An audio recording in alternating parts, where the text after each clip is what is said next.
Buen día a todos. Llegamos con esta clase al final de este curso.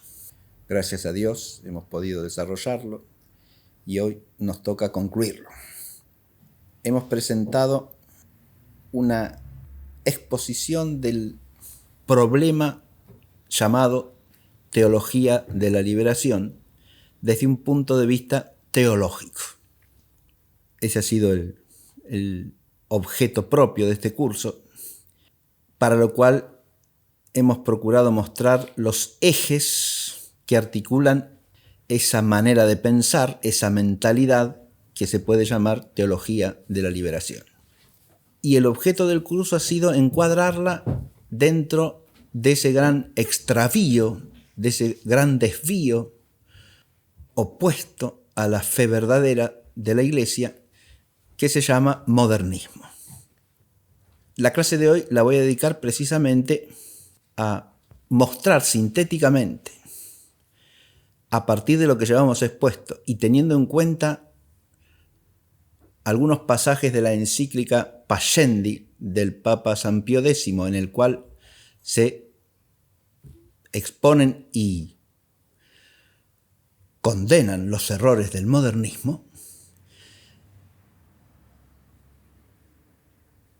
esa pertenencia de la mentalidad teología de liberación a esa otra mentalidad más amplia que la incluye, como incluye a otras mentalidades que no son la teología de la liberación, pero son igualmente modernistas, ¿no?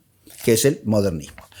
Teniendo en cuenta las reelaboraciones posteriores del modernismo que podemos llamar neomodernismos o semimodernismos. Bien.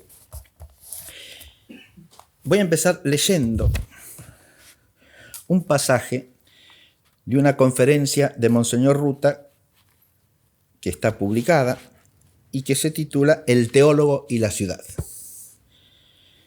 Y dice así: uno de los grandes males de muchas teologías contemporáneas es perder el sentido de lo sobrenatural y por lo tanto están desnaturalizadas.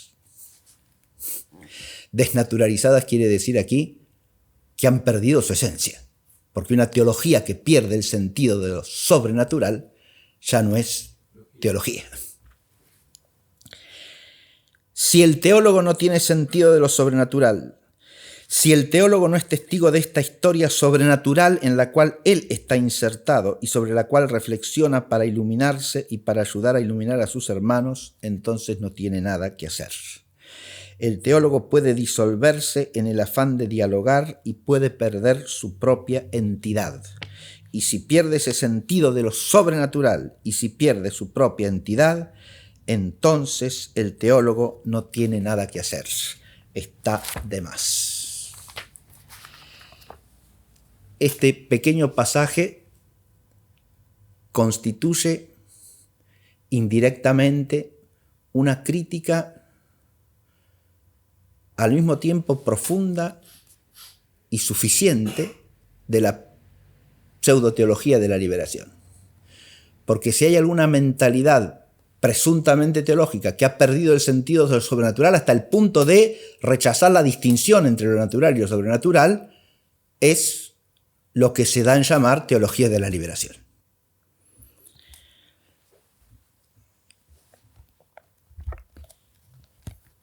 Esa pérdida del sentido de lo sobrenatural es común a todos los modernistas.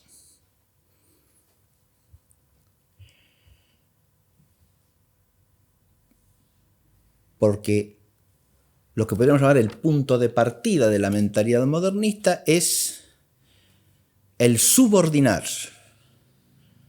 la fe y todo el orden sobrenatural asociado a la fe, subordinar eso al proceso inmanente de la historia que se ve como lo supremo, ¿no? Y eso es imposible sin la pérdida del sentido de lo sobrenatural, ¿no? Y eso, al que cae en esa mentalidad, lo lleva necesariamente a la pérdida del sentido de lo sobrenatural.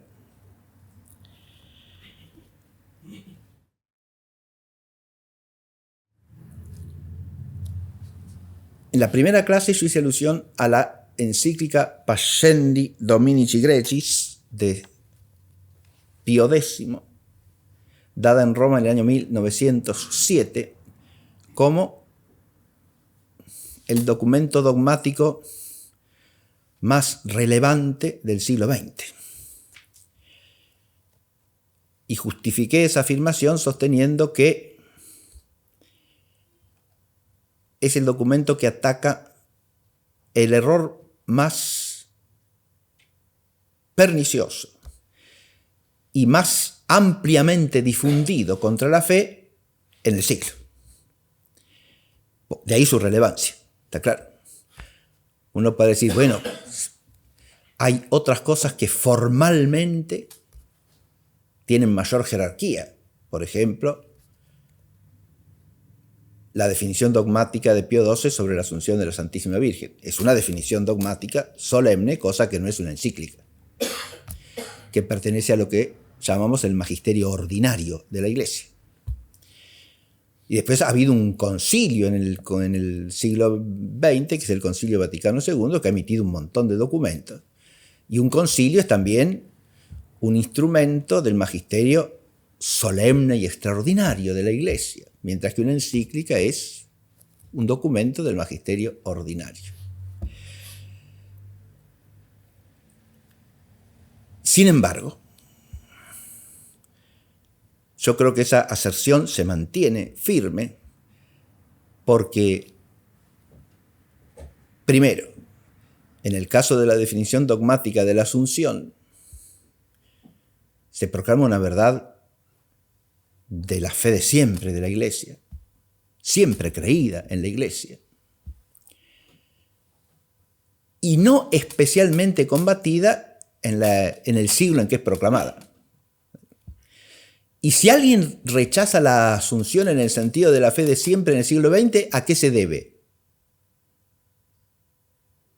A que reinterpreta la fe en sentido modernista. ¿Está claro? Porque como vamos a leer ahora a continuación, el modernismo, esto lo dice también una obra con la que voy a concluir esta clase, que es la obra que se llama Nueva Teología y Teología del padre Santiago Ramírez. Ahí Ramírez empieza diciendo que el modernismo es un error que, a diferencia de otras herejías del pasado, afecta a la totalidad de la fe, ¿no? No es un error puntual, sino que es un error general, que al subvertir las bases de la fe, pone en cuestión todos los misterios de la fe, absolutamente todos. En realidad, esto puede parecer una peculiaridad del modernismo, pero no lo es tanto, no es tan propio del modernismo exclusivamente. Esto es completamente cierto, ¿no? El modernismo pone en cuestión todos los misterios de la fe, porque si usted corrompe la noción de fe y la noción de razón, como hemos visto, todos los misterios de la fe quedan virtualmente puestos en cuestión.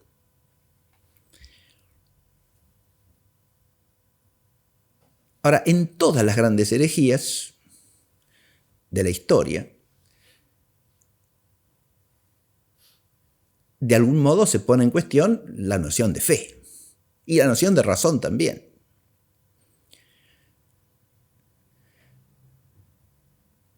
Ninguna gran herejía es un error puntual en el fondo, aunque empiece por un cierto error particular, la mentalidad que engendra en su entorno afecta a todas las verdades de la fe.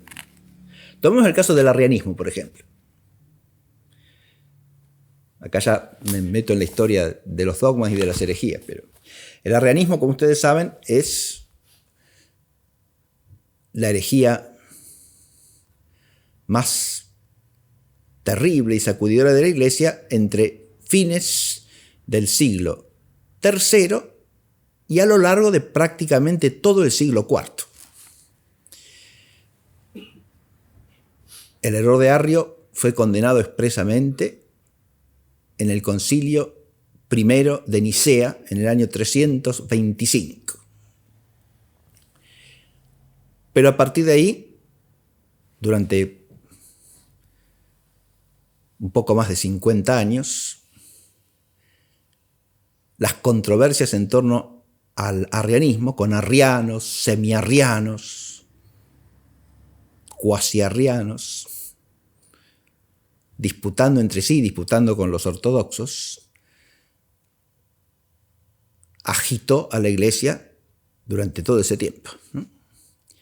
El arrianismo se define a partir del error básico, cuál es negar la divinidad de nuestro Señor Jesucristo.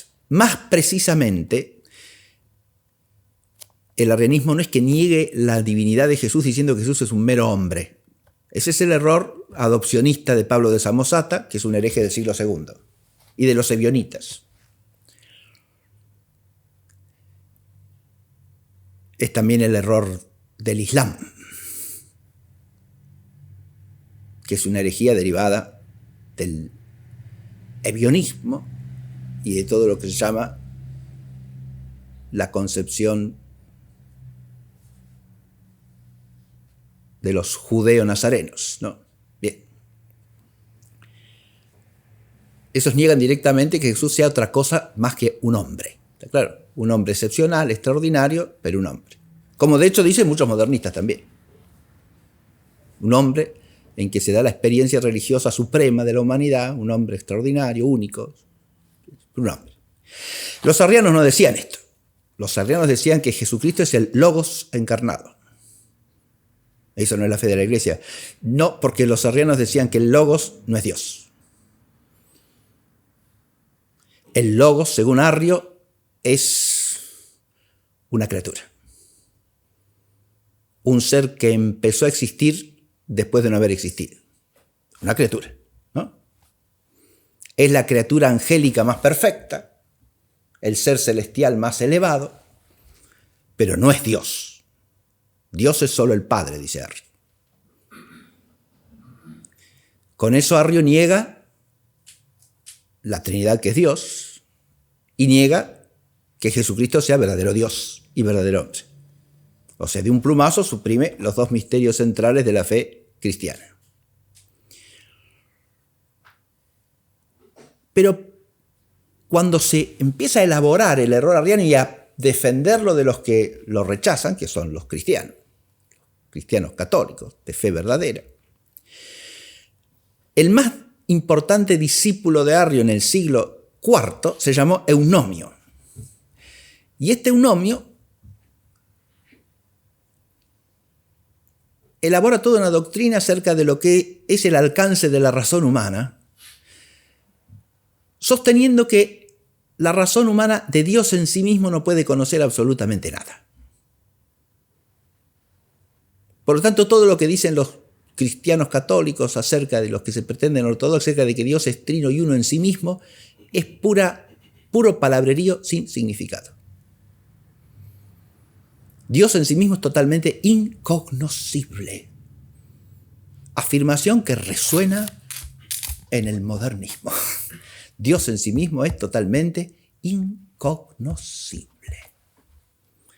Totalmente incognoscible. No se lo puede conocer en absoluto. Y acerca de Dios en sí mismo no se puede entender nada de nada. Cuando nosotros usamos una palabra para referirnos a Dios como si hablásemos de Dios en sí, no decimos nada, dice Eunomio. No decimos nada, es un puro viento, sin significado, sin sentido. A eso le responderán los santos padres de la Iglesia, por ejemplo, San Basilio Magno, San Gregorio de Niza, elaborando una doctrina de las nociones comunes, que es la primera elaboración explícita de la doctrina de la analogía en la tradición cristiana, de la analogía metafísica. A Dios no lo podemos conocer en sí mismo adecuadamente, dicen los padres de la Iglesia, como si fuese un objeto que cabe en nuestra inteligencia, porque trasciende radicalmente la inteligencia del hombre. Pero esto no quiere decir que no lo podamos conocer en absoluto, o sea, que sea un absoluto incognoscible. Dios le ha dado al hombre una inteligencia capaz de conocer a Dios. porque si no fuésemos capaces de conocer a Dios, dicen, no podríamos tampoco adorarlo como Dios, no podríamos tampoco amarlo como Dios. Y es así. De modo que, esto lo pongo como ejemplo para que se advierta que las herejías no son tan puntuales. ¿Está claro? Una vez que uno niega una verdad fundamental, que es principio de todas las otras, cuando quiere defender ese error, empieza a desarrollar otros errores, ¿no? Y se desarrolla el sistema del error. El modernismo es un sistema del error ya desde el comienzo, pero no es tan distinto lo que pasa con todas las grandes herejías. Si usted se pone en el luteranismo, pasa exactamente lo mismo. ¿Es un error puntual el luteranismo? No, el luteranismo es una constelación de errores, porque al negar el concepto de fe católica, en el sentido propio, genera una visión del mundo que es totalmente ajena a la fe verdadera, a la fe ortodoxa. O afecta a un solo tema el error de Lutero. No afecta a todos los temas, a la fe, a la razón, a la relación entre fe y razón, a los sacramentos, a lo que es la iglesia, al misterio de Jesucristo también, a la Trinidad también. Bueno, no niega expresamente la Trinidad. Sí, una cosa es que niegue expresamente el misterio y otra cosa es que, partiendo de los errores que sostiene, no se ve implícita la negación finalmente del misterio o una reinterpretación del misterio en un sentido que es totalmente heterodoxo, contrario a la fe. Esto lo digo para matizar un poco esa afirmación que a veces se hace, que en principio es correcta en cuanto a lo que afirma, no en cuanto a lo que niega, me parece a mí. Es decir, cuando se dice el modernismo es una herejía de herejía, es decir, es un error que afecta todos los aspectos de la doctrina de la fe, eso es correcto. Decir que eso es exclusivo del modernismo es lo que a mí no me parece correcto, ¿sí? Me parece que se da en todas las grandes herejías eso. Bien.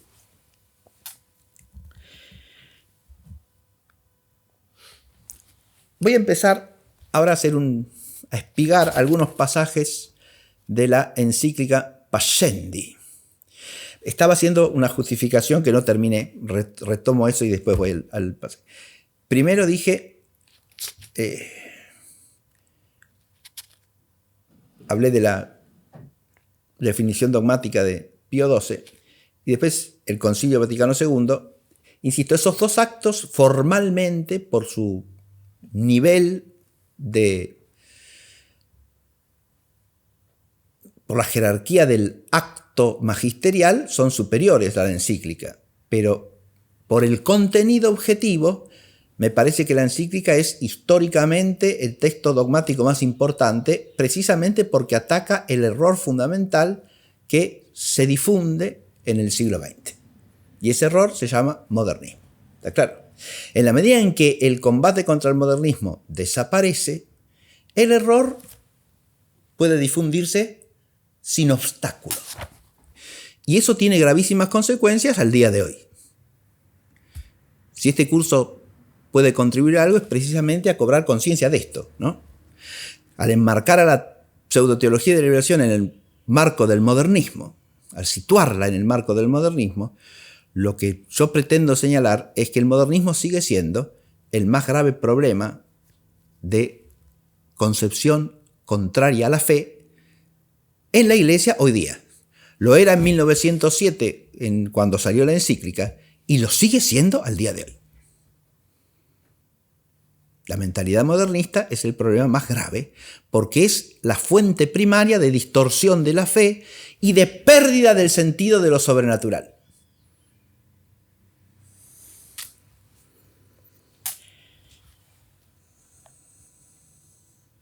Ahora sí voy a la encíclica. Empieza diciendo así: el primer deber que Cristo señaló a quien como nos tiene confiado desde lo alto el oficio de apacentar la grey del Señor es custodiar con la mayor vigilancia el depósito de la santa fe que se nos ha entregado. Y esto tanto rechazando las novedades profanas del lenguaje como las contradicciones de una mal llamada ciencia. Ahí está refiriéndose a un texto que cita inmediatamente. Y ciertamente que no ha habido época en la que no haya sido necesaria tal vigilancia del Pastor Supremo. Esta afirmación es de una importancia enorme, ¿no? No ha habido época en la que no haya sido necesaria esta vigilancia del Pastor Supremo, pues nunca han faltado, por instigación del enemigo del género humano, y ahora cita a Hechos 20:30, Tito 1:10 y Timoteo 3:13, hombres que enseñan doctrinas perversas, charlatanes de novedades y seductores, metidos en el error y que arrastran hacia el error. Ya con solo esto podemos empezar a ubicar acá la pseudoteología de la liberación. La custodia del depósito, dice Pío X, implica rechazar las novedades profanas del lenguaje. ¿El discurso llamado teología de la liberación contiene novedades profanas del lenguaje?, pregunto yo. Y la respuesta es en abundancia, ¿está claro? No una sola. Abunda en novedades profanas del lenguaje. Asimila lenguaje positivista, historicista, marxista. Esos no son novedades profanas del lenguaje, pregunto yo. No solo profanas, son de raíz anticristiana. Y es a eso a lo que suenan. El lenguaje es importante en la transmisión de la fe y en la profundización intelectual de la fe, ¿o no? Y es fundamental, muy bien. Es fundamental porque el pensamiento humano vive por medio de la palabra. ¿Está claro? Usted no puede separar la inteligencia humana de la palabra. Y por eso el uso del lenguaje es fundamental. Cuando usted introduce en el santuario que tiene que ser la teología un lenguaje lleno de profanidad, de cosas ajenas a la fe y de cosas opuestas a la fe, como es el caso de la pseudoteología de la liberación, está introduciendo, quiéralo o no, al enemigo en su casa. Quiéralo o no, subrayo eso, sea esa su intención o no. No interesa, lo está haciendo. Porque con el lenguaje profano entra la mente profana, que es enemiga del santuario.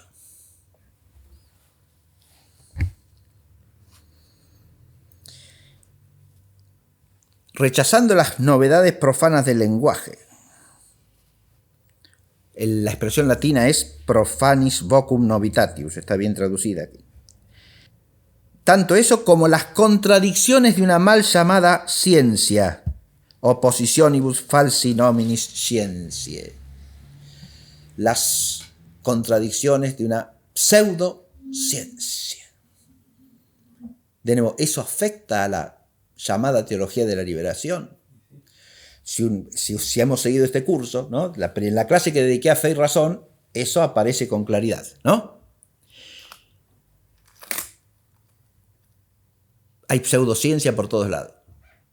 Pseudociencia es lo que llaman el análisis marxista de la historia y de la sociedad, o la historia entendida como lucha de clases según el análisis marxista. Todo eso es pseudociencia.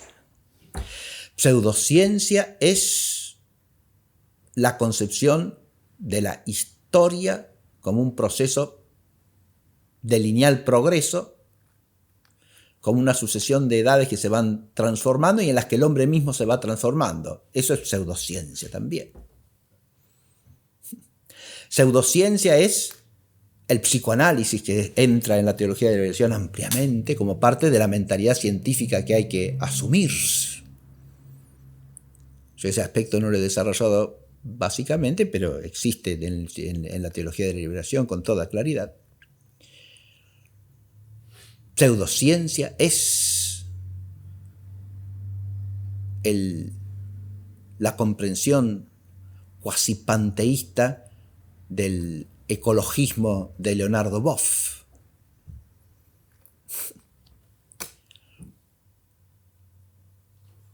Que así como el historicismo diviniza falsamente el proceso humano de la historia en su inmanencia, esta concepción ecologista diviniza de modo cuasi panteísta a la naturaleza misma en su proceso de desarrollo o en su proceso de cambios o de alteraciones o lo que sea, o en su equilibrio. Al divinizar lo inmanente, necesariamente se pierde el sentido de lo sobrenatural. ¿Está claro o no? Pero esa divinización de lo inmanente se hace con la excusa de que se está hablando en términos de ciencia, cuando no son ciencias. El término ciencia es un término que se ha deteriorado, corrompido, degradado en su uso desde el siglo XVIII al presente de manera escandalosa. Y al mismo tiempo que se degradaba, se lo convertía en un ídolo. ¿Está claro? Ese es el proceso del cientificismo inmanentista. Degrada la ciencia a conocimiento puramente fenoménico y por lo tanto dependiente solo del hombre, y ahí está el gancho atractivo. ¿Por qué? Porque si depende solo del hombre, cualquier hombre la puede tener y el hombre es dueño de adquirirla y de usarla como le parezca, ¿no? No dependo de otro ahí. Eso ya no es pérdida del sentido de lo sobrenatural, ¿eh? Eso es caer en la tentación original. Seréis como Dios, ¿no? Dueños del bien y del mal. La ciencia inmanente atrae porque al estar al alcance del hombre y ser poderosa, es el instrumento por el cual el hombre se enseñorea de la realidad. Eso está presente en la pseudoteología de la liberación también, ¿eh? El hombre se ha hecho adulto, se ha hecho maduro en la edad actual y tiene que asumir la responsabilidad de su ser el autor de la historia, el señor de la historia, el que dirige la historia a su fin. Se encuentra también en Teilhard de Chardin eso, ¿eh? En todos los evolucionismos inmanentistas pseudoteológicos.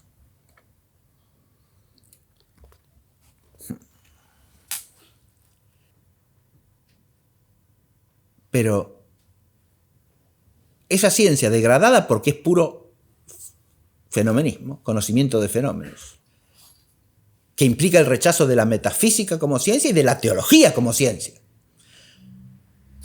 Y eso es propio de todos los modernistas y también de los pseudoteólogos de la liberación. La teología no es ciencia y la metafísica tampoco. Ciencia llama nada más que a las ciencias de lo inmanente, ¿está claro? Y ante ellas hay que postrarse, son el ídolo, que es una manera de caer en el gnosticismo, como ya hemos dicho en este curso, porque esa pseudociencia se transforma en la gnosis que suple a la revelación, y a la escritura misma hay que entenderla desde esa pseudociencia, ¿está claro? Entonces la escritura es un signo al que usted lo llena con el contenido de ¿qué? De la gnosis pseudocientífica y de la pseudohistoria. En el caso de la teología de la liberación, la llena ¿con qué? Con la idea de la liberación por medio de la revolución que cambia la estructura de la sociedad para suprimir la explotación de unos hombres por otros hombres, ¿no? De unas clases por otras clases, de unas naciones por otras naciones.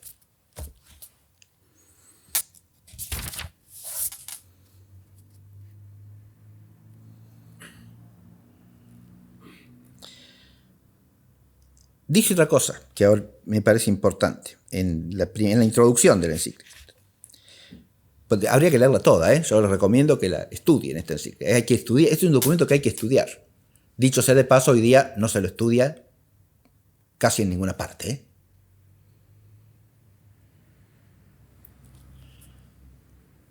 Es un documento que quema. Habría que decir, y porque es palabra de Dios, claro, sí, porque es doctrina de la Iglesia de siempre. Se lo desprecia, no se lo estudia. Y es fundamental leerlo y estudiarlo. No se lo puede leer solamente, hay que estudiarlo porque es un documento difícil, complejo, arduo.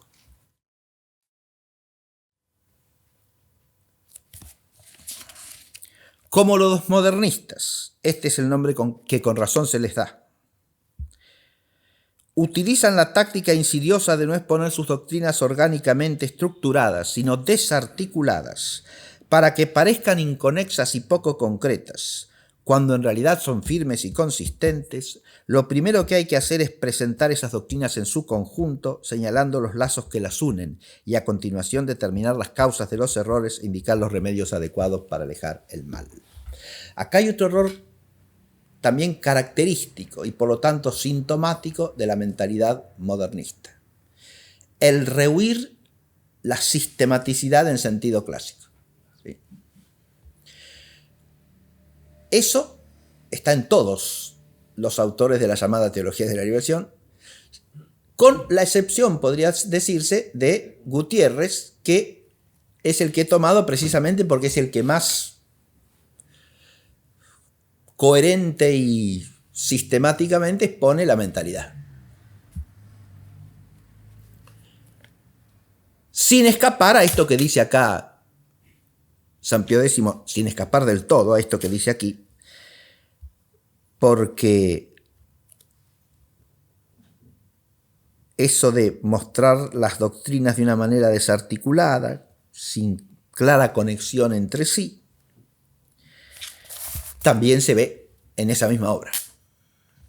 Por eso hay que hacer un esfuerzo de elucidación de cuáles son los ejes del pensamiento, que no están explícitos de modo claro, que es lo que he tratado de hacer en el curso. Es un ensayo de eso.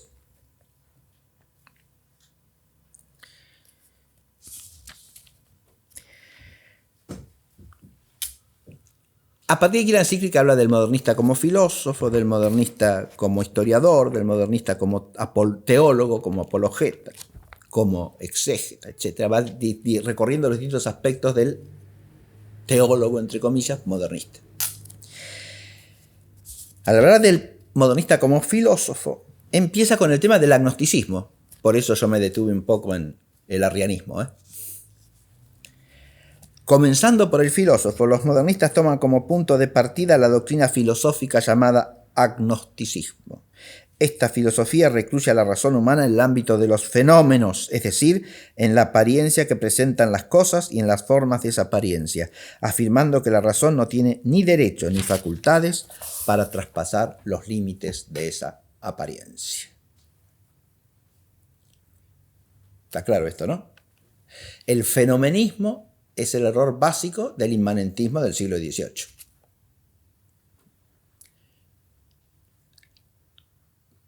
Que echa sus raíces, a su vez, en el empirismo nominalista protestante. Son visiones radicalmente antimetafísicas. El negarle a la inteligencia humana el alcance metafísico no es un detallito. Y toca verdades de fe, Adviértase que es una verdad de fe dogmáticamente definida en el Concilio Vaticano I, porque está en la Escritura explícitamente, esto que voy a decir a continuación, que la razón humana es capaz de conocer, partiendo de las cosas de este mundo, con certeza, racionalmente, la existencia de Dios. Ahora, eso o lo hace por vía metafísica o es imposible. ¿Está claro? El Concilio Vaticano I también enseña que la teología tiene dos caminos para profundizar intelectualmente el misterio que la inteligencia recibe por la fe. Uno es la comparación de los misterios entre sí. Eso se llama analogia fidei, la analogía de la fe.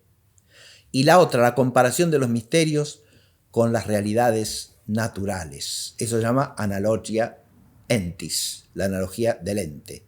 La analogía del ente es una verdad metafísica fundamental, sin la cual no puede haber teología. Es lo que está implícito en lo que discutían los capadocios con Eunomio, ¿sí? Contra Eunomio el arriano. Dios no es absolutamente inconocible. ¿Por qué? Y porque Dios ha dotado al hombre de una inteligencia capaz de conocerlo. ¿Está claro? Capax Dei. No una inteligencia que solo puede conocer las realidades inmanentes a este mundo, los fenómenos de este mundo. Porque una inteligencia que solamente puede conocer los fenómenos de este mundo genera como paralelo una fe que con la inteligencia no tiene nada que ver. ¿Está claro lo que digo o no? La fe ya no es conocimiento. Si solamente podemos conocer las cosas de este mundo, la fe ya no es ni conocimiento ni inteligencia. ¿A este error por lo menos se aproxima la pseudoteología de la liberación o no? Si a usted le dicen que la fe es acción, la acción no es conocimiento, ¿no? Si a la fe la ponemos en la esfera de la acción, de la praxis, una cosa es decir que la fe tiene consecuencias vitales, prácticas, que es lo que ha enseñado siempre la fe de la Iglesia, porque lo enseña el Evangelio, ¿no? Lo enseña toda la Escritura. Tener fe es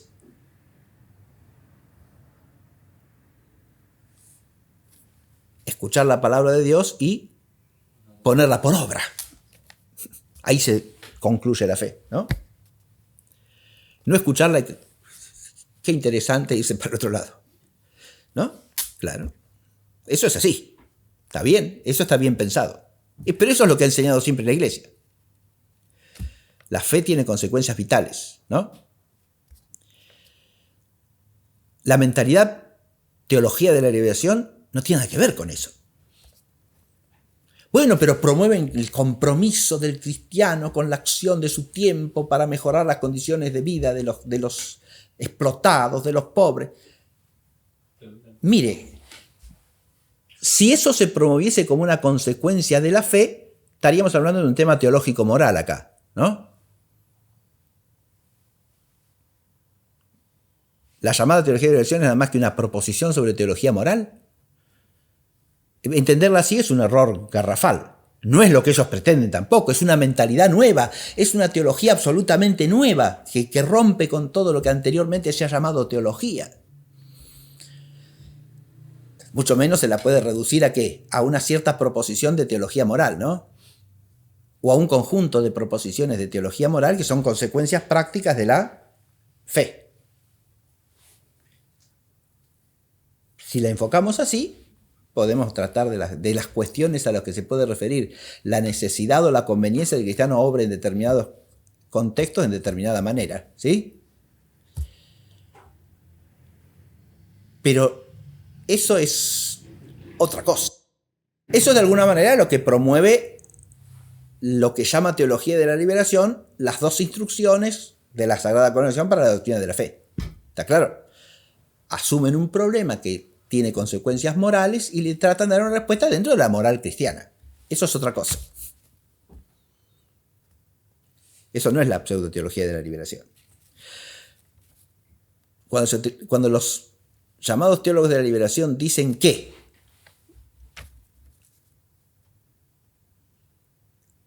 no hay fe cristiana en el mundo actual, sino por la participación en la acción revolucionaria que transforma las estructuras de la sociedad, no están sacando una consecuencia moral de las verdades de la fe.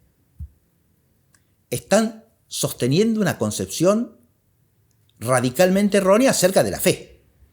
Insisto, no hay fe cristiana si no es a través de la participación activa en los procesos de revolución que tienen como meta transformar la estructura social. O sea, la fe se reduce a acción revolucionaria. Eso es lo que se está diciendo. ¿Partiendo de qué? De una pseudociencia convertida en lo que sustituye a la verdadera fe. Porque no es que ahí no se parta de algo que está en la inteligencia. Todos los antiintelectualismos son un fraude, porque siempre parten de alguna concepción inteligible. ¿Se entiende? Que ponen algo en la inteligencia. El problema es que en la llamada teología de la liberación, esa concepción de la que parten no es la de la fe, sino de la de un historicismo profundamente enfeudado en la concepción marxista de la historia y transformado en pseudognosis. Ese es el conocimiento indubitable, la verdad. ¿Está claro? La verdad está ahí. No en eso los dogmas de la fe que dicen la ortodoxia. Todo eso es ideología al servicio del sistema de explotación. Esto es la crítica marxista de la religión, convertida en desprecio del dogma. Nada más profano, nada más ajeno al sentido de lo sobrenatural que eso. Esa es la pérdida del sentido de lo sobrenatural en el ámbito del conocimiento humano, que afecta amplísimamente a todo el modernismo y afecta a esta parte del modernismo que es la pseudoteología de la liberación.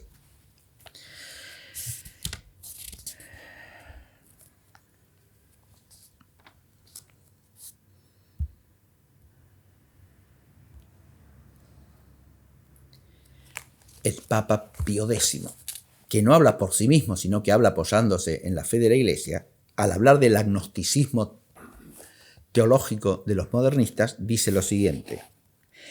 El Concilio Vaticano decretó. Concilio Vaticano acá se refiere al único que había habido hasta ese momento, ¿sí? Concilio Vaticano I, años 1869-70.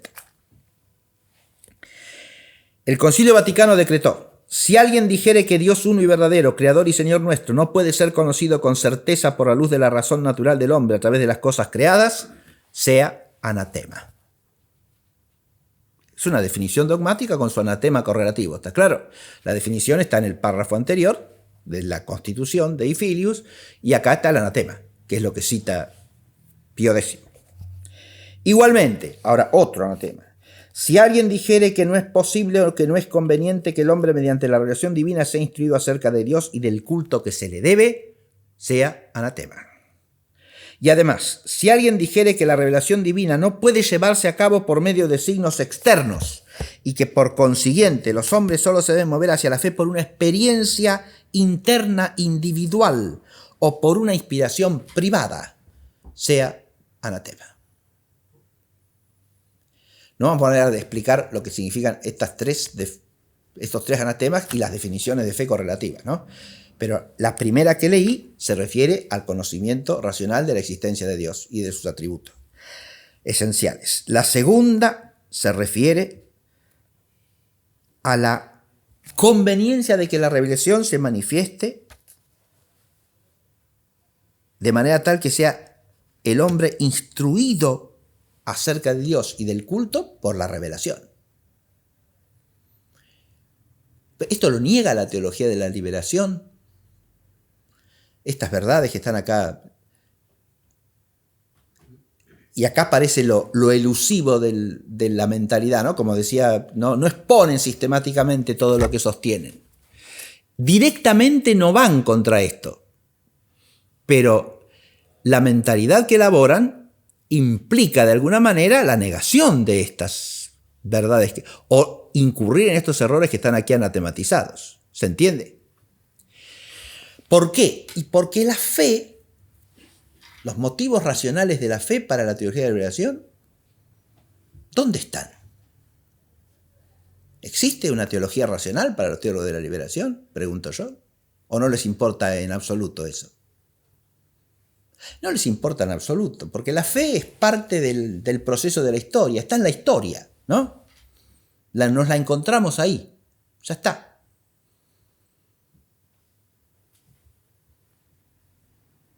Es un hecho histórico.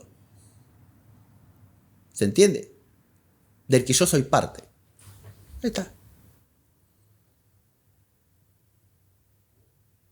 Más aún, niegan que haya motivos racionales para creer en un mundo en el cual hay explotación. ¿Está claro? Y por eso le dan la razón a los ateos, que perciben el problema ese que es un escándalo para el hombre. Y lo único que hay que hacer es procurar extinguir ese problema.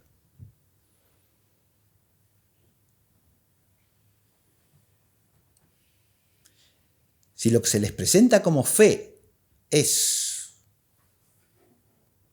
una mera ideología dogmática que no transforma la realidad social, entonces tienen todo el derecho del mundo a no creer, ¿sí? Porque la fe es básicamente una experiencia de la liberación que viene de Dios. Si usted no tiene la experiencia de la liberación, ¿y cómo las clases explotadas pueden tener la experiencia de la liberación? Si todavía no les ha llegado. Estoy tratando de mostrarles cómo, en esa mentalidad, estos errores quedan por lo menos oscuros. Quedan por lo menos a la puerta, ¿no? Y las verdades que contradicen estos errores quedan oscurecidas o implícitamente negadas. Hay signos exteriores de revelación. Esto se refiere sobre todo a los milagros, ¿no es cierto? Todos los pseudoteólogos de la liberación son enemigos del milagro, ¿eh? La referencia a lo sobrenatural que irrumpe en la historia les molesta, porque por eso la historia es un todo cerrado en que lo natural y lo sobrenatural no hay que separarlo, porque van juntitos, ¿sí? Y lo auténticamente sobrenatural, entre comillas, que es el progreso histórico, que viene por medio de los conflictos de clase y de su superación revolucionaria. ¿Se ve esto?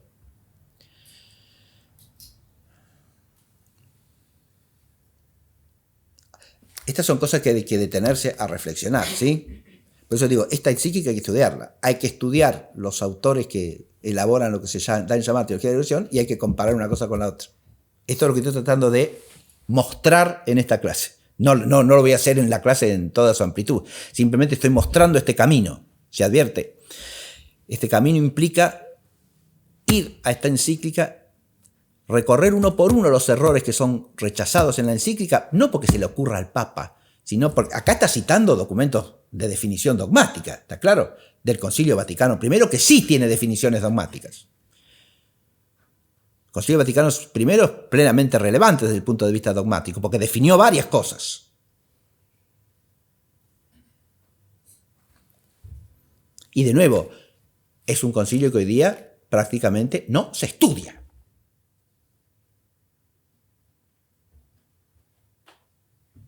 No se leen los documentos del Concilio Vaticano I, como si no existiesen.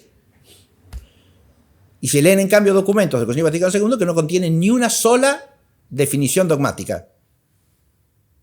¿Qué es más importante para la formación de la inteligencia cristiana? Pregunto yo. Y la respuesta que surge de la tradición es evidentemente lo que contiene definiciones dogmáticas, ¿está claro? Y el peso de esta encíclica deriva ¿de dónde? De las definiciones dogmáticas en las que se apoya, para rechazar esa pseudoteología que es el modernismo.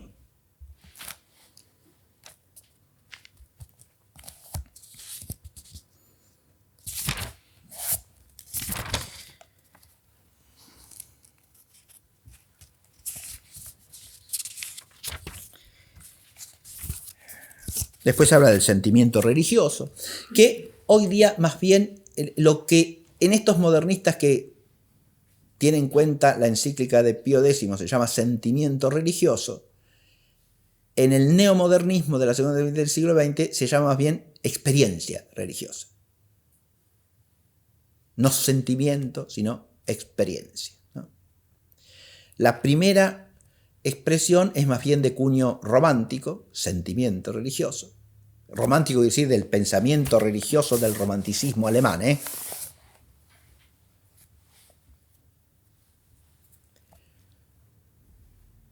Nos tenemos que remitir como fuente a Friedrich Schleiermacher, ¿sí?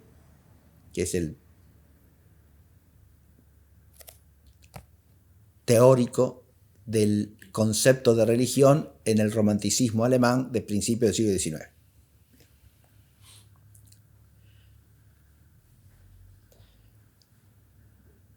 Pastor protestante, ¿sí? Evangélico luterano. Schleiermacher. En cambio, en el discurso Teología de la Liberación se habla más bien de experiencia religiosa. El concepto de experiencia es más bien de cuño empirista, positivista y marxista. ¿Está claro? De raíz materialista. El de sentimiento es de raíz espiritualista, el otro es de raíz materialista. Uno puede hablar de experiencia en otro sentido, sí. Pero sentimiento y experiencia tienen algo en común.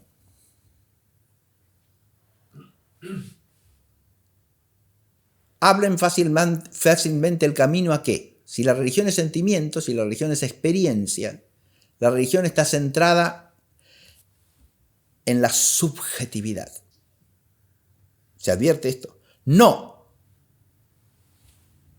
en lo revelado, sino en el hombre que siente o en el hombre que experimenta. Ese subjetivismo religioso es propio del modernismo.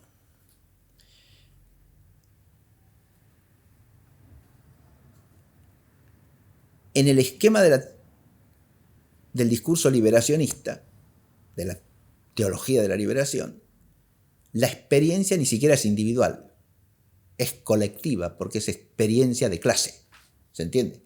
Es experiencia entendida en el sentido dialéctico histórico marxista. Por lo tanto, la experiencia es experiencia histórica, no es experiencia individual, como sería en un empirismo liberal, sino que por ser experiencia en clave socialista, es experiencia colectiva, es experiencia histórico-social. Bien. Con lo cual nos salimos de la subjetividad. Ahí tenemos toda la problemática de la objetividad reducida a intersubjetividad, en la que incurre el discurso liberacionista y también las hermenéuticas de carácter historicista, todas. Este es un problema que se deriva de Schleiermacher también, y de su concepción de la religión, y que atraviesa toda la hermenéutica bíblica protestante del siglo XIX, y que a partir del siglo XX incide también, vía modernismo, en la Iglesia Católica. Objetividad, ¿qué quiere decir? Intersubjetividad. Es decir, socialidad de la subjetividad. No quiere decir objetividad. ¿Está claro? Porque la objetividad es declarada imposible. Si el hombre no alcanza nunca el ser de las cosas, no conoce el ser de las cosas. El conocimiento queda reducido a la subjetividad. Y más allá de la subjetividad individual, ¿qué hay? La intersubjetividad, ¿no? Este es un problema importantísimo de todo lo que se llama el pensamiento hermenéutico o del hermeneutismo. Esto también existe en el modernismo y en todas las formas de neomodernismo, incluida la pseudoteología de la liberación. Por eso, si usted le quiere dar sentido a la escritura, se lo tiene que dar ¿desde dónde? Desde la experiencia histórico-social, ¿sí? Ahí adquiere su sentido auténtico la escritura, desde la experiencia histórico-social actual, y si no la lee desde esa clave, no significa nada. ¿Hemos perdido ahí el sentido de lo sobrenatural o no? Y claro que sí, porque la palabra revelada, nada más sobrenatural que eso, se transforma en ¿qué? En un signo al que se le llena de significado solamente desde la experiencia humana, inmanente de la historia, como conflicto social que ha de ser superado revolucionariamente. O se la llena de contenido solamente desde el progreso inmanente de la sociedad humana, de la conciencia que la humanidad tiene de sí misma. Y si la Iglesia no acompaña ese progreso de la conciencia, se queda fuera de la historia y carece de sentido. ¿Está claro? En lugar de ser ella la que trae el sentido a la historia por la luz que es Cristo, ella tiene que cobrar sentido del progreso inmanente de la historia. Eso no es pérdida del sentido de lo sobrenatural. Ahí está el problema de la hermenéutica bíblica, que lo aborda también la encíclica, ¿no? O sea, es el modernista biblista, ¿no?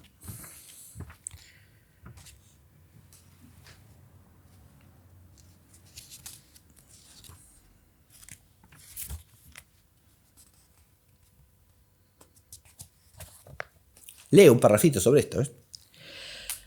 Algo hemos dicho también sobre la naturaleza y el origen de los libros sagrados. según el esquema de los modernistas, podrían ser definidos como una colección de experiencias. Ahí está la palabrita, ¿sí?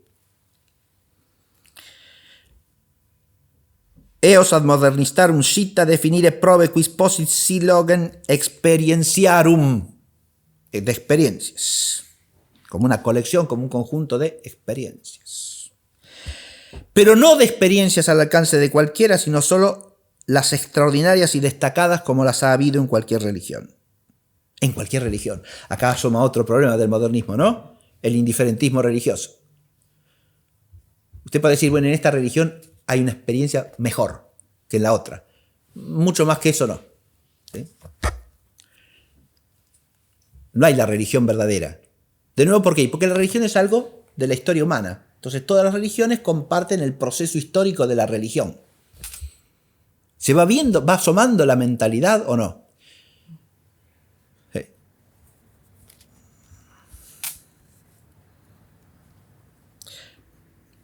Esto es lo que enseñan los modernistas acerca de nuestros libros, tanto del Antiguo como del Nuevo Testamento. Para apoyar sus teorías advierten astutamente que aunque la experiencia versa sobre el presente, puede también versar sobre algo pretérito o sobre algo futuro, ya que quien cree puede, por medio del recuerdo, vivir en presente las cosas pasadas o puede vivir por anticipación el futuro. Esto explicaría el que entre los libros sagrados los haya históricos y apocalípticos. Cierto que en estos libros Dios habla por medio del creyente, pero, dicen los teólogos modernistas, solo por inmanencia o permanencia vital. Entonces, ¿qué dicen de la inspiración? Pues dicen que no se distingue, como no sea por su mayor vehemencia, de aquel impulso que el creyente siente de manifestar su fe de palabra o por escrito. O sea que los autores sagrados, los hagiógrafos, ¿qué son? Gentes con una experiencia religiosa excepcional que la expresan. Lo releo esto, Pues dicen que no se distingue, como no sea por su mayor vehemencia, de aquel impulso que el creyente siente de manifestar su fe de palabra o por escrito. Usted o yo, ¿sí? Queremos expresar la fe de palabra por escrito. ¿El hagiógrafo es algo distinto? No. La única diferencia es que quizá es más vehemente. Listo. La diferencia de grado, ¿no?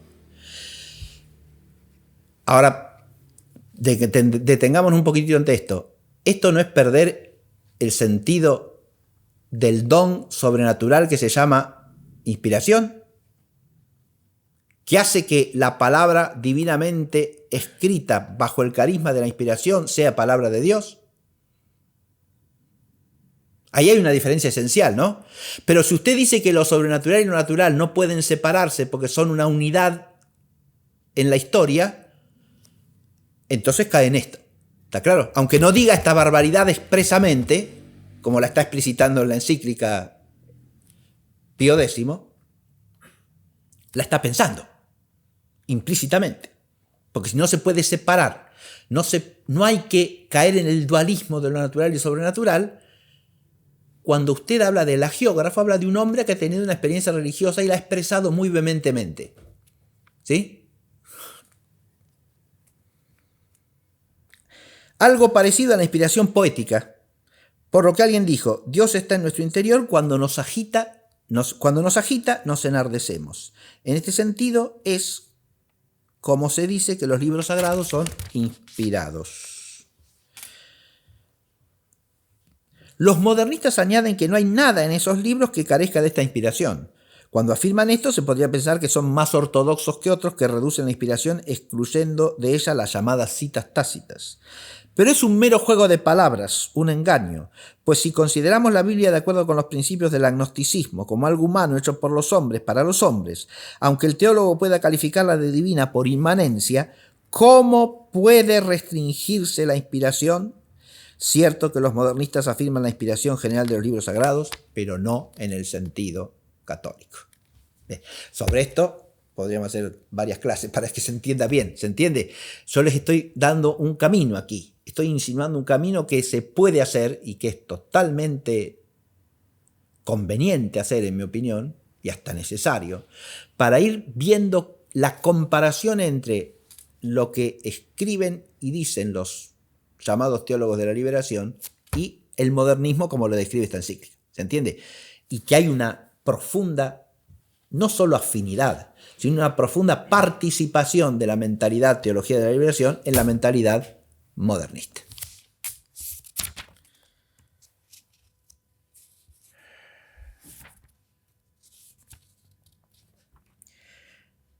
Después habla de la Iglesia, la autoridad de la Iglesia.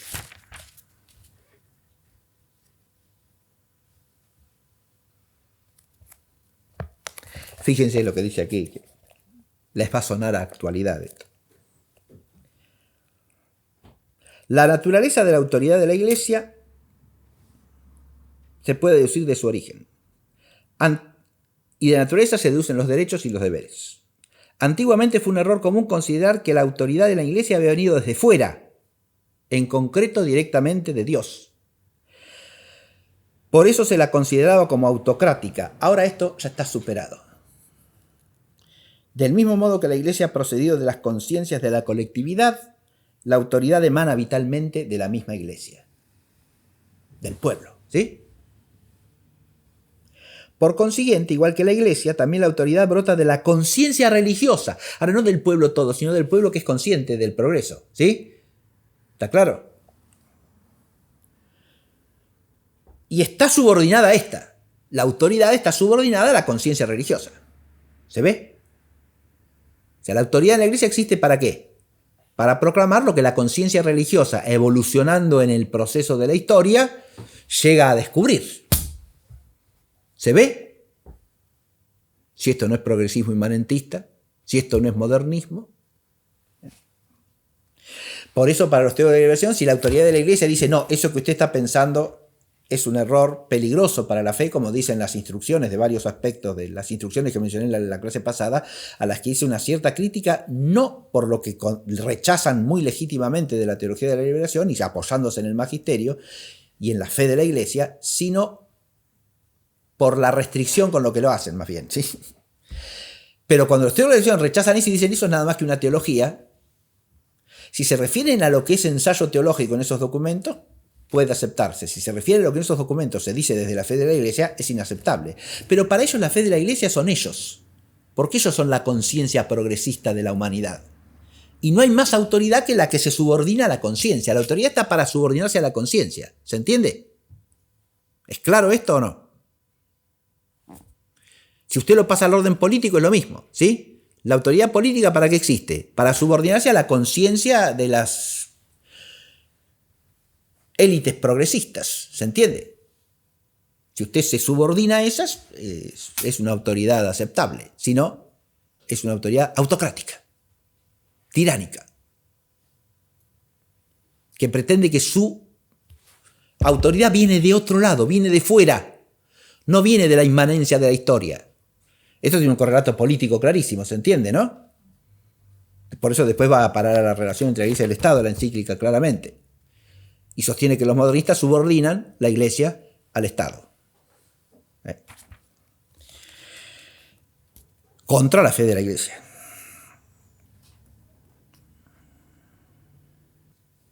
Vivimos unos momentos en que el sentido de la libertad está alcanzando su punto álgido. Ahí, otra cosa del discurso modernista, ¿sí? ¿Cómo se llama esta pseudoteología que estamos investigando? De la liberación. Liberación viene de libertad, ¿no? Liberar, de libre.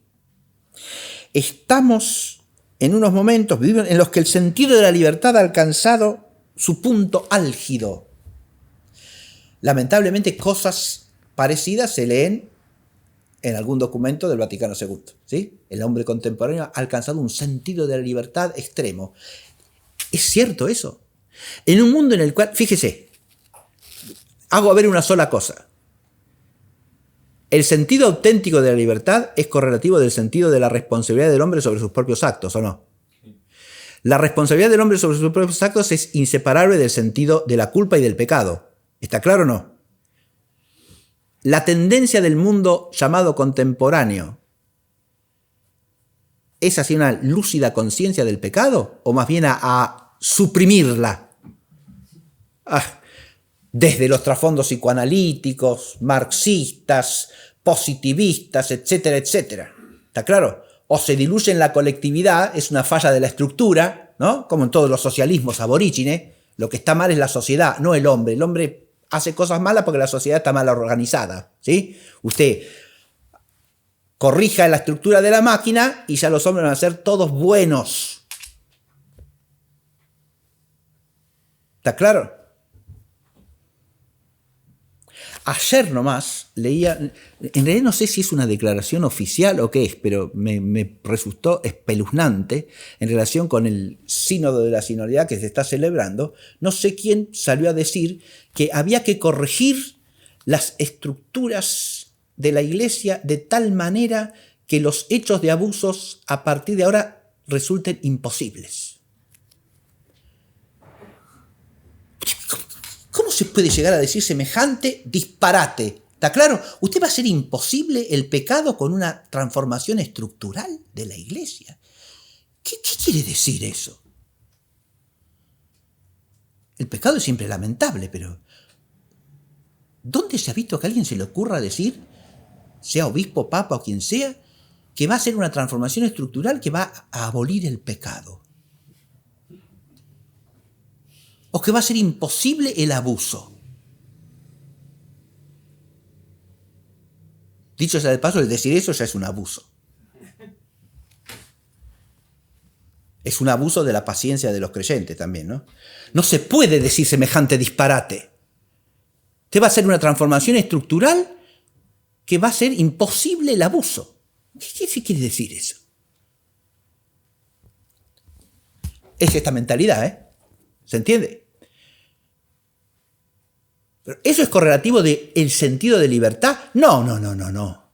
Como muy bien dicen los papas del siglo XIX, lo dice Gregorio XVI, lo dice antes Pío VI, lo dice después Pío IX, lo dice León XIII también, lo que se ha difundido ampliamente desde el siglo XVIII a esta parte es el espíritu de libertinaje, no el sentido de la libertad.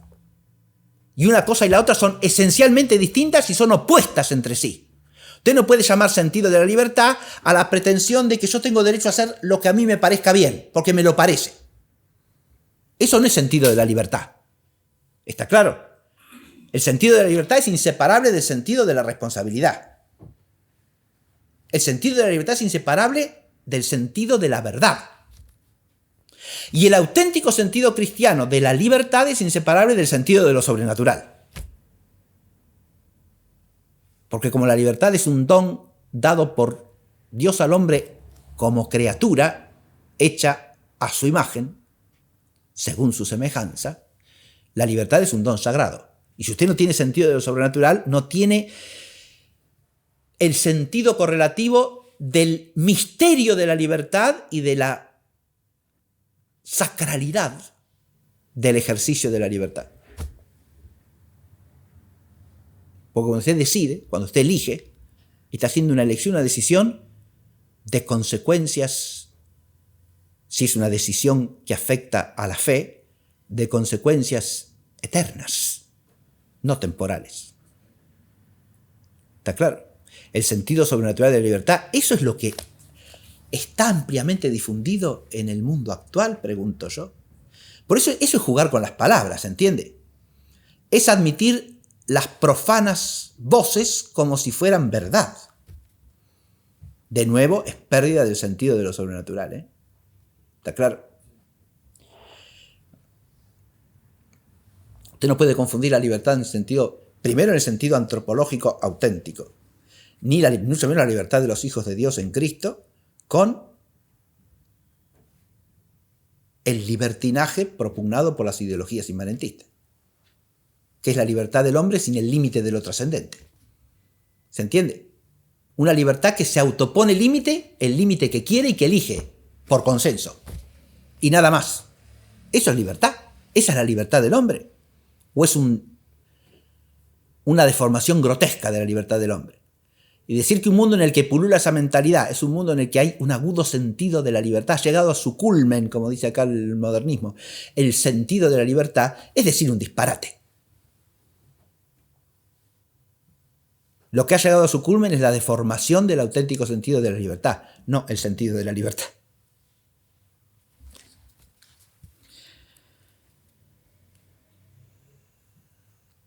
Y así podríamos seguir con otros temas, pero vamos a ir cerrando.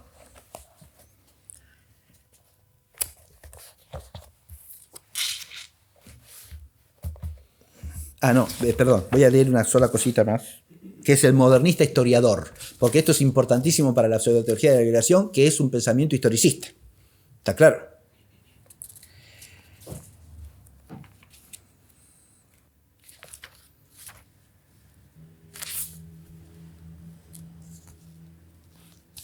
Es muy largo, pero voy a ver el párrafo que dice cómo elaboran la historia. No acaba en esto el dominio de la filosofía sobre la historia, porque lo que expone acá la encíclica es cómo la concepción de la historia es una concepción que parte de prejuicios presuntamente filosóficos, ¿sí? Que es lo que yo he llamado en este curso el historicismo. Una vez distribuidos los datos o documentos en los dos grupos citados, vuelve a intervenir el filósofo con su dogma de la inmanencia vital, el pseudofilósofo, habría que decir, y afirma que todo lo que hay en la historia de la Iglesia debe ser explicado por medio de la emanación vital. Como cualquier emanación vital tiene su causa en la necesidad o indigencia, resulta que el hecho no se puede dar antes que la necesidad, luego el hecho es históricamente posterior a la necesidad. Pero yo quiero subrayar en este párrafo una cosa, no voy a explicar todo lo que dice. Todo lo que hay en la historia de la Iglesia ha de ser explicado por medio de la emanación vital. Todo lo que hay en la historia de la Iglesia ha de ser explicado por medio de la emanación vital, ¿sí? El principio de la emanación vital es el principio de cómo las realidades del hombre en la historia van produciendo fenómenos históricos a partir de necesidades históricas. Se genera una necesidad, se responde a la necesidad. ¿Está claro? Eso que surge es correlativo a la necesidad, de manera tal que extinguida esa necesidad, eso que ha surgido pierde su sentido. ¿Está claro o no?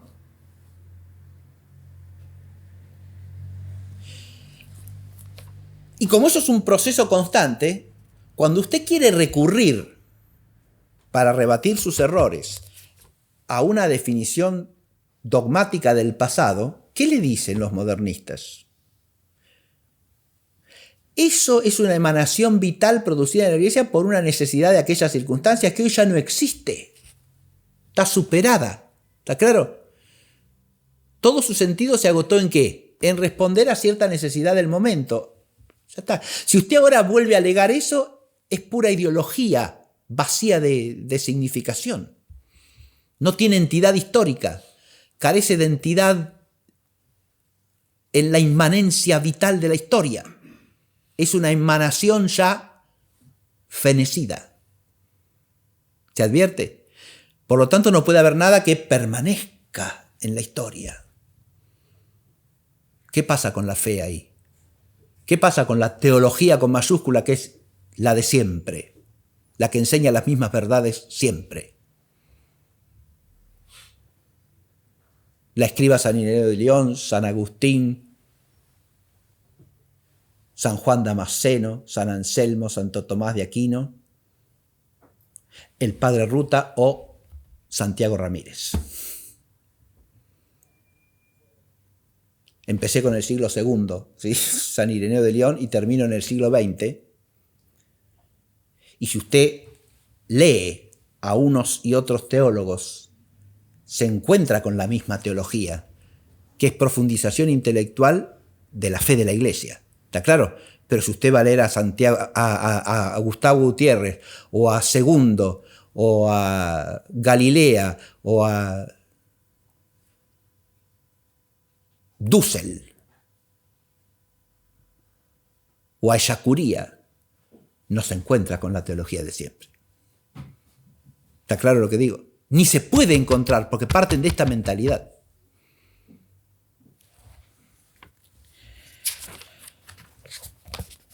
Ahora sí, voy a leer para concluir un pasaje que es el final de un libro que ya mencioné en esta clase. Se llama Teología Perdón, Nueva Teología y Teología. Es un libro de Santiago Ramírez del año 1958. A Santiago Ramírez yo lo he nombrado en otros cursos, supongo que lo conocen. Es un teólogo español, dominico.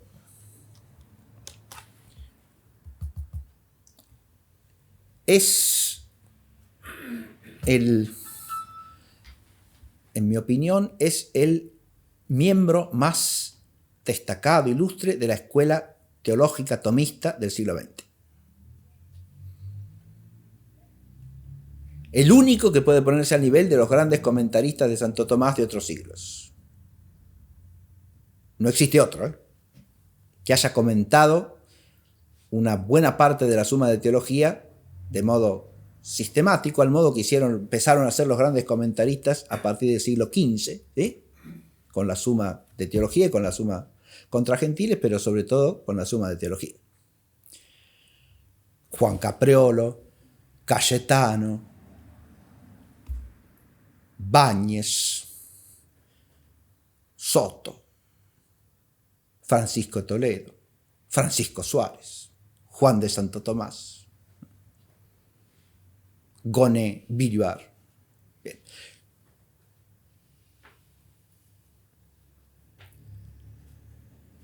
En el siglo XX hay uno solo que haya comentado la Suma en ese estilo clásico y se llama Santiago Ramírez, un español castellano, nacido en el condado de Treviño, provincia de Burgos, y que estudió primero en España, después en el Angelicum de Roma, y luego fue profesor muchos años en la Universidad de Friburgo, que está de los dominicos en Friburgo de Suiza, ¿sí? Y después volvió a España y estuvo muchos años en el convento de San Esteban, de Salamanca, donde está sepultado en el Panteón de Teólogos Ilustres, que no se había abierto para hacer una sepultura en él desde el siglo XVII.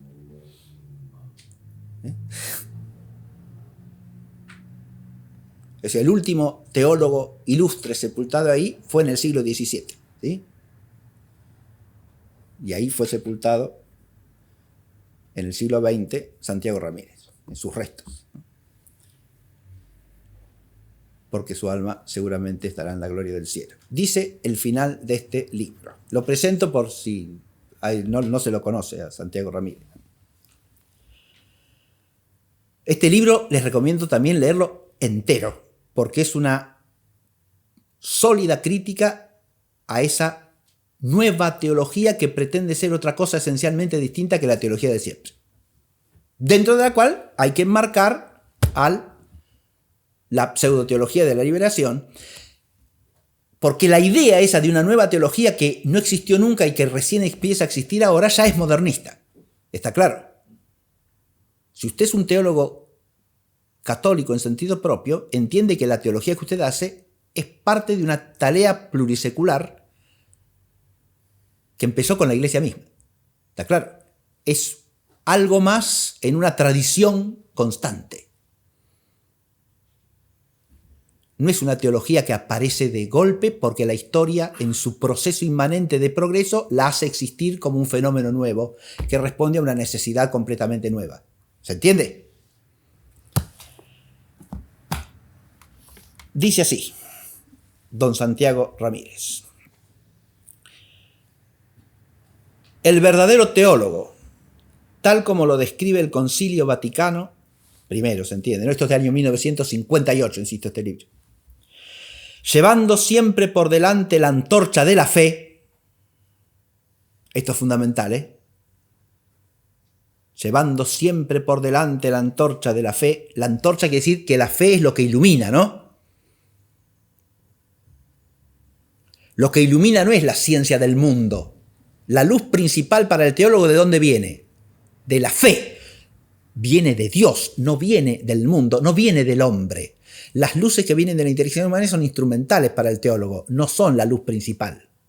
Ni es la luz que le trae sus principios, porque los principios de la teología son las verdades de fe. ¿Se entiende?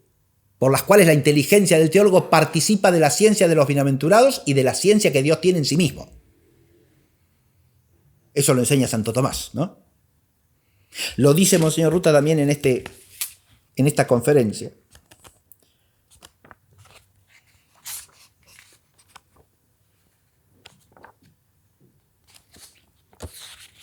Haciendo alusión personal, ¿no? Cuando nosotros estudiamos teología con el actual arzobispo y con Monseñor Galetti,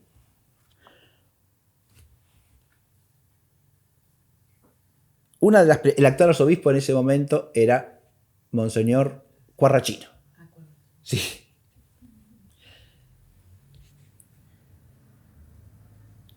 Una de las primeras cosas que estudiábamos era qué es la teología. Había distintas teologías y una de las teologías... Había distintas teologías no quiere decir había distintas escuelas teológicas. Oigan lo que dice, ¿no? Una de las teologías era la nuestra, la de los viadores, la de los peregrinos. O se decía una teología vesperal o vespertina, porque la primera teología es la de Dios. Dios se conoce infinita, eterna, totalmente. Esa es la primera teología, ¿está claro? Y después viene la teología de los bienaventurados que ven la esencia de Dios, ven en la esencia de Dios a Dios y el plan de Dios. En cambio, la teología nuestra, la que hacemos sobre la tierra, es una teología que depende de Dios y de los bienaventurados, pero que está apoyada en la fe. Y la fe no es la plena luz. La fe es luz, pero hay un claroscuro del misterio, una especie de penumbra. Por allí es que se llama vespertina.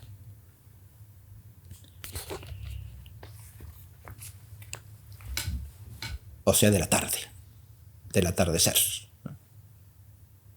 Cierto, claroscuro, que es la limitación de la teología del viador, ¿no? ¿Comparada con qué teología? No comparada con la ciencia humana, comparada con la teología de los bienaventurados que ven la esencia de Dios y el designio de Dios, lo ven en la visión beatífica. Y comparada con la ciencia de Dios en sí mismo, con la sabiduría divina, de la que la ciencia de los bienaventurados y la ciencia de los viadores son participación. Esto es una visión jerárquica de lo que es la teología, ¿no? Eso es la teología. Ahora vuelvo a Ramírez, perdón. El verdadero teólogo, tal como lo describe el Concilio Vaticano I, llevando siempre por delante la antorcha de la fe, busca la inteligencia y explicación de los misterios que ella nos propone, la fe, y busca esa inteligencia con diligencia, amor y sobriedad. Sédulo pie et sobrie. Esa es la expresión que usa el texto del Concilio Vaticano I en la Dei Filius.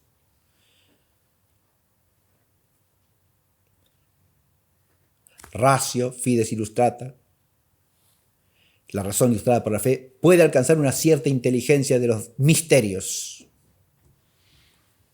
cuando busca esa inteligencia sédulo, pie et sobrie, cuidadosamente, esforzadamente, acá traduce con diligencia, rigurosamente, podríamos traducir también el sédulo. Pie, acá traduce con amor, piadosamente, con el fervor de la piedad que brota de la caridad, que es amor de Dios y del prójimo en Dios, ¿no? Y de uno mismo y del prójimo en Dios. Et sobrie, con sobriedad, con el equilibrio que tiene que tener el teólogo para no pretender entender más o entender menos, para no pretenderse que no entiende nada, ¿no? No hacerse el tonto, el ignorante, no esforzarse por entender. La sobriedad es una virtud que, aplicada a la inteligencia, ¿qué significa? Que el esfuerzo que hago con la inteligencia no se sale de su medida propia. ¿Está claro? Es una inteligencia iluminada por las verdades sobrenaturales de la fe, pero es una inteligencia humana y por lo tanto tiene medida, ¿o no? o es infinita. Tiene medida. Y esa medida significa que, primero, no es nada, no es una nada, no es que no entiendo nada, como dice el agnosticismo. Algo entiendo. Pero como es medida humana, no lo entiendo todo acabadamente. Entiendo en parte. Entiendo algo, y a veces alguito.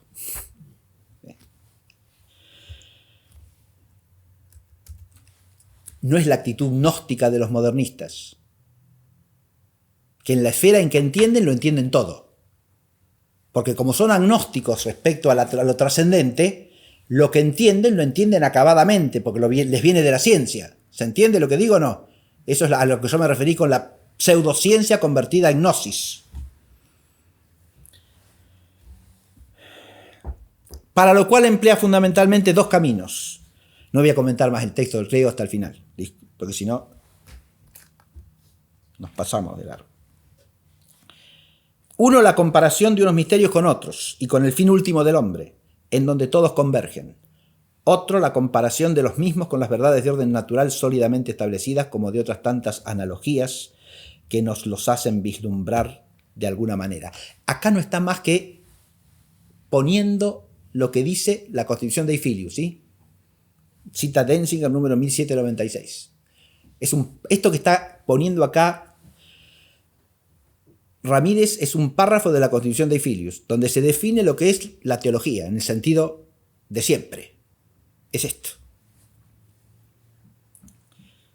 Primero, ¿cuáles son las vías de la reflexión del esfuerzo de inteligencia teológica? Una, la comparación de los misterios entre sí y con el fin último del hombre, en que todos convergen. Adviértese que ese fin último, objetivamente hablando, es Dios mismo, como término de la bienaventuranza. Porque la teología es acerca de Dios, no es acerca del hombre. ¿Está claro? Si usted hace fin último, lo sustituye por el fin inmanente del progreso humano, se acabó la teología. La teología se redujo a antropología. Y eso lo dicen con orgullo los pseudoteólogos de la liberación. El giro antropológico, antropocéntrico que ha tenido la teología modernamente.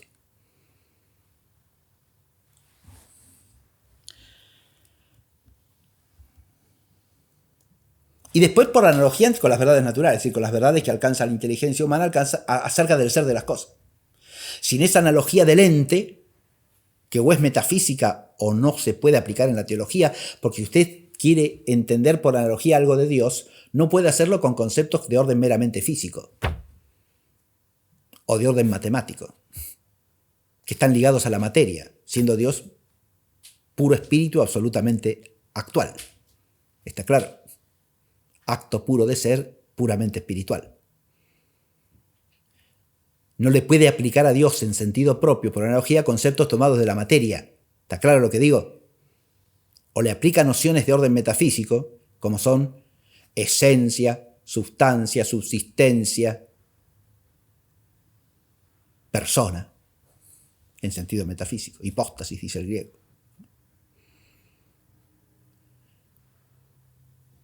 O entonces sí que no puede entender nada de nada. Esa analogía de las cosas, de la realidad natural, es una analogía metafísica, insisto. Es el otro instrumento básico de la teología.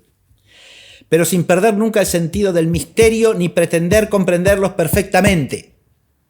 No se puede perder el sentido del misterio. Perder el sentido del misterio es perder el sentido de lo sobrenatural, para el teólogo. ¿Se advierte?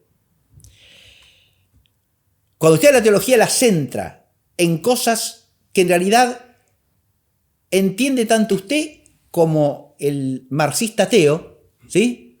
Indistintamente, porque entender ahí quiere decir tener cierta experiencia eficazmente activa en la realidad histórica. ¿Dónde está el misterio? Pregunto yo. Ha sido abolido, ha sido suprimido. Y con él el sentido de lo sobrenatural. Esa visión clara y plena no es de la teología de esta vida. Es lo mismo que dice el padre Ruta, lo que está diciendo acá Ramírez, ¿ven? Esta visión clara y plena no es de la teología de esta vida, sino de la que le sucede en el cielo. La vitalidad de la teología, como la de todos los seres vivientes, no consiste en alejarse de sus fuentes y principios. Atención a esto. Porque usted dice teología nueva, pero la teología se tiene que renovar. Si se queda estancada, se muere. Cuidado con esa manera de hablar que refleja una manera de pensar insensata. Hay algo cierto. La teología es dinámica, por supuesto. Y como toda realidad que se da en el tiempo, tiene dimensiones mutables, ¿o no? Claro que sí. Pero tiene a su vez una dimensión inmutable si es teología católica. ¿Por qué? Porque parte de principios que son inmutables y de una luz que es inmutable, que es la luz de la fe. ¿Se entiende? Y de verdades de fe que son inmutables. Y si la teología, en cuanto bebe de esas fuentes que son sus principios, las verdades de fe, los misterios de la fe, saca consecuencias necesarias a partir de allí, esas consecuencias también son inmutables, porque son inseparables de la luz de la fe. Releo lo que dice Ramírez. La vitalidad de la teología, como la de todos los seres vivientes, no consiste en alejarse de sus fuentes y principios, sino en no separarse de ellos. Eso es importantísimo. La vitalidad no está en cambiar, ¿no? De hecho, toda enfermedad mortal es un cambio, ¿no? Sí. Si es cambiar por cambiar, mi hijo, el cambio puede ser para bien o puede ser para mal, ¿no? En los seres de este mundo. La vitalidad no es sin más el cambio. Hay cambio que es enfermedad. Y acaba en la corrupción.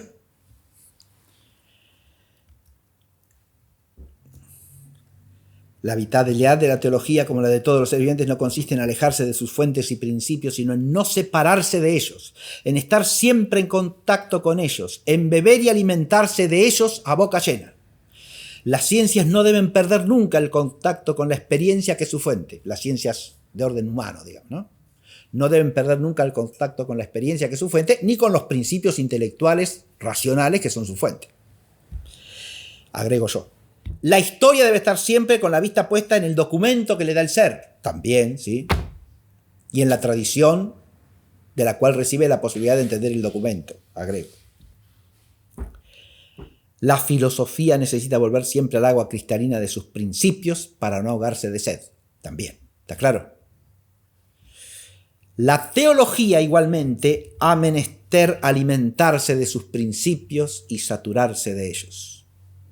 Y esos principios y fuentes de la auténtica teología son las verdades, los artículos de la fe contenidos en las Sagradas Escrituras y en la tradición divina y propuestos infalible y auténticamente por el magisterio vivo de la Iglesia. El principio vital de la teología está en la revelación divina, en la fe, no en la razón humana, ni en las ciencias o la filosofía inventada por ella. Por eso la teología digna de tal nombre tiene más de divina que de humana, de fe que de razón, de iluminación o irradiación de la ciencia de Dios que de ilustración de la ciencia de los hombres, es decir, de la filosofía en su sentido más amplio. La misma teología escolástica, tan despreciada y calumniada por los nuevos teólogos, tiene marcadamente ese carácter divino y sobrenatural, sobre todo en sus principales representantes, como un San Alberto Magno, un Santo Tomás de Aquino, un San Buenaventura.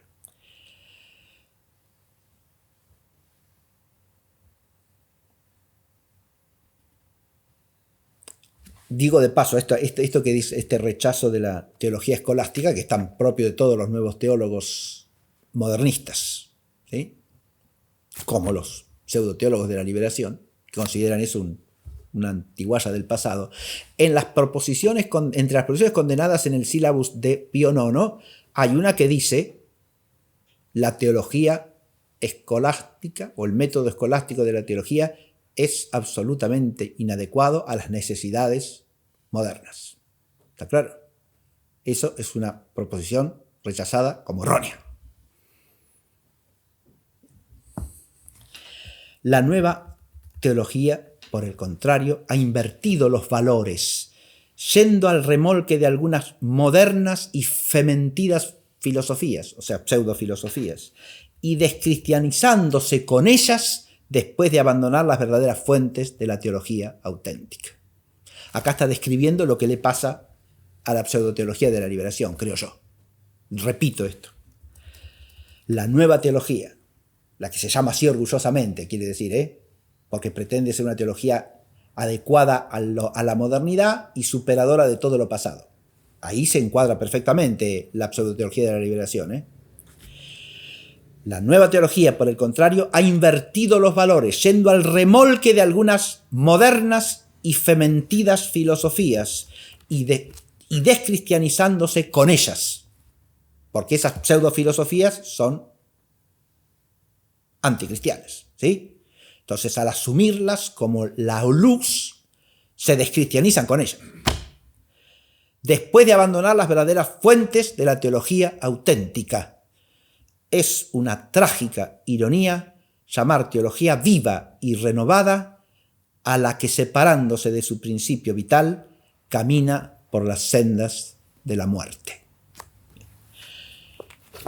Con la lectura de este texto doy por concluida esta clase y este curso que hemos dedicado a reflexionar sobre lo que se da en llamar teología de la liberación. Quiera Dios que pueda ser de algún fruto la reflexión que hemos hecho. Muchas gracias por la asistencia a lo largo de todo el curso y nos encontraremos, si Dios quiere, en otra ocasión. En el nombre del Padre, y del Hijo, y del Espíritu Santo. Amén.